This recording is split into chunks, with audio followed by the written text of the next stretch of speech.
ಹರಿ ಓಂ ನಮಸ್ಕಾರ ವೀಕ್ಷಕರೇ, ಜ್ಯೋತಿ ಬಳಿಗಾರ್ ಚಾನಲ್ಗೆ ನಿಮಗೆಲ್ಲ ಸ್ವಾಗತ. ಈ ದಿನ ನೋಡ್ರಿ, ನಾನು ಈ ಭಾದ್ರಪದ ಮಾಸದಲ್ಲಿ ಬರುವಂತಹ ಈ ಮುಂದೆ ಬರುವಂತಹ ಪಿತೃಪಕ್ಷ ಯಾವಾಗ ಇದೆ ಮತ್ತು ಪಿತೃಪಕ್ಷದ ಸ್ವಲ್ಪ ಆಚರಣೆಯ ಬಗ್ಗೆ ಈ ವಿಡಿಯೋದೊಳಗೆ ನಾನು ಹೇಳ್ತೀನಿ ನೋಡ್ರಿ. ನಮ್ಮ ಭಾರತೀಯ ಸಮಾಜದೊಳಗೆ ಏನಪ್ಪ ಅಂತಂದರೆ ಹಿರಿಯರನ್ನು ನಾವು ಗೌರವಿಸ್ತೀವಿ, ಮರಣೋತ್ತರವಾಗಿ ಅವ್ರನ್ನ ಪೂಜೆಯನ್ನು ಮಾಡುವಂಥದ್ದು. ಈ ಒಂದು ಪಿತೃಪಕ್ಷ ಆಚರಣೆಯನ್ನು ಮಾಡ್ತೀವಿ ನೋಡ್ರಿ. ವರ್ಷ ಇರ್ತೈತಿ ಇದು. ಅಮಾವಾಸ್ಯೆಯಿಂದ ಭಾದ್ರಪದ ಹುಣ್ಣಿಮೆ ಮತ್ತು ಆಶ್ವಜ ಮಾಸದ ಕೃಷ್ಣ ಪಕ್ಷದ ಪ್ರತಿಪದವನ್ನು ನಾವು ಪಿತೃಪಕ್ಷ ಅಂತ ಹೇಳಿ ಕರಿತೀವಿ. ಈ ಪಿತೃಪಕ್ಷ ನೋಡ್ರಿ, ಇದು ನಮ್ಮ ಒಂದು ಹಿಂದೂ ಇದ್ರೊಳಗೆ ಆಲ್ಮೋಸ್ಟ್ ಎಲ್ಲರ ಆಚರಣೆ ಮಾಡುವಂಥದ್ದು. ಕೆಲವರಿಗೆ ಈ ಪದ್ಧತಿ ಇರಲ್ಲ, ಬೇರೆ ಟೈಮಲ್ಲಿ ಮಾಡ್ತಾರೆ.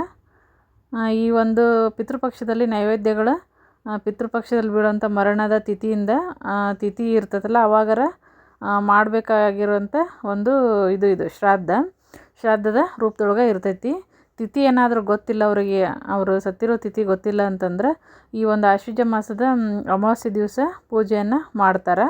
ಅಂದರೆ ಅದು ಪಿತೃಪಕ್ಷನ ಅವತ್ತಿಗೆ ಇರುತ್ತಲ್ಲ, ಹಾಗಾಗಿ ಇದನ್ನು ಏನಂತಂದ್ರೆ ಸಾರ್ವಭೌಮ ಅಮಾವಾಸ್ಯೆ ಅಂತ ಕರೀತಾರೆ. ಈ ಒಂದು ಪಿತೃಪಕ್ಷದ ಅಮಾವಾಸ್ಯೆಯನ್ನು ಈ ಶ್ರಾದ್ದವನ್ನು ನಾವು ತರ್ಪಣ ಮಾಡುವ ಮೂಲಕ ಮತ್ತು ನಮ್ಮ ಪೂರ್ವಜರನ್ನು ನಾವು ಸ್ಮರಣೆಯನ್ನು ಮಾಡುವಂಥದ್ದು. ಬ್ರಾಹ್ಮಣರಿಗೆ ಅಥವಾ ಏನೂ ಇಲ್ಲದೇ ಇರೋವಂಥವ್ರಿಗೆ, ನಿರ್ಗತಿಕರಿಗೆ ಆಹಾರ ಮತ್ತು ದಕ್ಷಿಣೆಯನ್ನು ನೀಡ್ತೇವೆ. ಮತ್ತು ಕಾಗೆಗಳಿಗೆ ಒಂದು ಅನ್ನದ ಉಂಡೆಯನ್ನು ಮಾಡಿ ಇಡುವಂಥದ್ದು ಈ ಒಂದು ಪಿತೃಪಕ್ಷದ ಆಚರಣೆ ಆಗಿರ್ತೈತಿ ನೋಡ್ರಿ.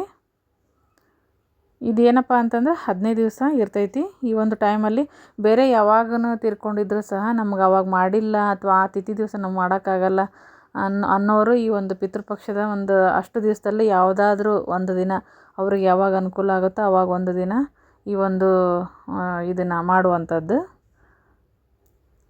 ಪಿತೃಗಳ ಪೂಜೆಯನ್ನು ಮಾಡುವಂಥದ್ದು. ಪಿತೃಗಳ ಒಂದು ತೃಪ್ತಿ ಆಗತ್ತಿದ್ರಿಂದ ಪಿತೃಗಳಿಗೆ ನಾವು ಈ ಮುಖಾಂತರ ಕೃತಜ್ಞತೆಯನ್ನು ಸಲ್ಲಿಸುವಂಥದ್ದು ಮತ್ತು ಅವರು ಶಾಂತಿ ಸಮಾಧಾನದಿಂದ ಇರುವಂತೆ ಒಂದು ಮಾಡುವಂಥ ಪೂಜೆ ನೋಡ್ರಿ. ಇದು ಮನೆಯ ಏಳಿಗೆಗೆ ಒಳ್ಳೆಯದಿದು.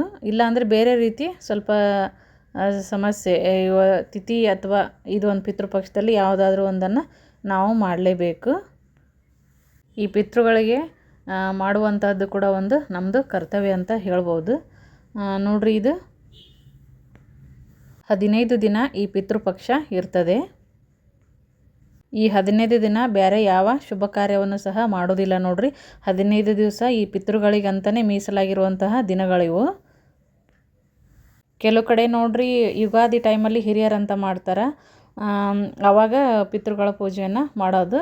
ಮತ್ತು ಇನ್ನು ಕೆಲವರು ಯುಗಾದಿ ಟೈಮಲ್ಲಿ ಮಾಡ್ತಾರೆ. ಅಂದ್ರೆ ಅವ್ರವ್ರ ಮನೆ ಪದ್ಧತಿ ಯಾವ ಥರ ಇರುತ್ತೋ ಆ ಥರ. ಇನ್ನು ಕೆಲವ್ರ ಮನೇಲಿ ಯಾವ ಪದ್ಧತಿನೂ ಇಲ್ಲ ಅನ್ನೋರು ಈ ಒಂದು ಪಿತೃಪಕ್ಷದ 15 ದಿವಸದಲ್ಲಿ ಅವ್ರು ಯಾವಾಗ ತೀರ್ಕೊಂಡಿರ್ತಾರೆ ಏನೋ ಅದ್ರ ಬಗ್ಗೆ ಗೊತ್ತಿರಲ್ಲ ಅಂಥವ್ರು ಈ ಒಂದು 15 ದಿವಸದಲ್ಲಿ ಯಾವಾಗಾದರೂ ಒಂದು ದಿನ ಅವರು ಈ ಒಂದು ಪಿತೃಪಕ್ಷವನ್ನು ಆಚರಣೆಯನ್ನು ಮಾಡಿದರೆ ಒಳ್ಳೆಯದು. ಈ ಒಂದು ಪಿತೃಪಕ್ಷದ ಪೂಜೆ ಪ್ರಾರಂಭ ಆಗೋದು ಸೆಪ್ಟೆಂಬರ್ 18ನೇ ತಾರೀಕು ಪ್ರಾರಂಭ ಆಗುತ್ತೆ ನೋಡ್ರಿ. ಅಕ್ಟೋಬರ್ 2ನೇ ತಾರೀಕಿನವರೆಗೂ 15 ದಿವಸ ಇದು ಇರ್ತೈತಿ. ಸೆಪ್ಟೆಂಬರ್ 18 ಪ್ರಾರಂಭ, ಅಕ್ಟೋಬರ್ 2 ಅವತ್ತಿನ ದಿವಸ ಮುಕ್ತಾಯ ಆಗುತ್ತೆ ನೋಡ್ರಿ. ಈ ಪಿತೃಪಕ್ಷ ಮಂಗಳವಾರ ಭಾದ್ರಪದ ಶುಕ್ಲ ಪೂರ್ಣಿಮೆ ದಿನ ಪ್ರಾರಂಭ ಆಗುತ್ತೆ. 2024ರಲ್ಲಿ ಬರುವಂತಹ ಈ ಒಂದು ಪಿತೃಪಕ್ಷದ ಪೂಜೆಯನ್ನು ಒಂದು ಈ ಟೈಮಲ್ಲಿ ಮಾಡ್ತಾರೆ ನೋಡ್ರಿ. ನೀವು ಸಹ ಮಾಡ್ಬೋದು.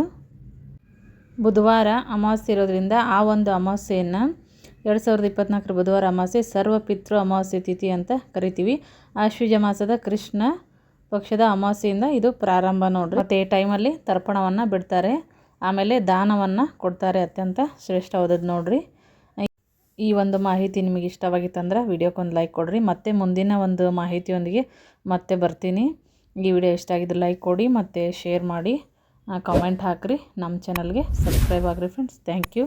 ವಿಡಿಯೋ ನೋಡಿದ್ದಕ್ಕಾಗಿ ಥ್ಯಾಂಕ್ ಯು.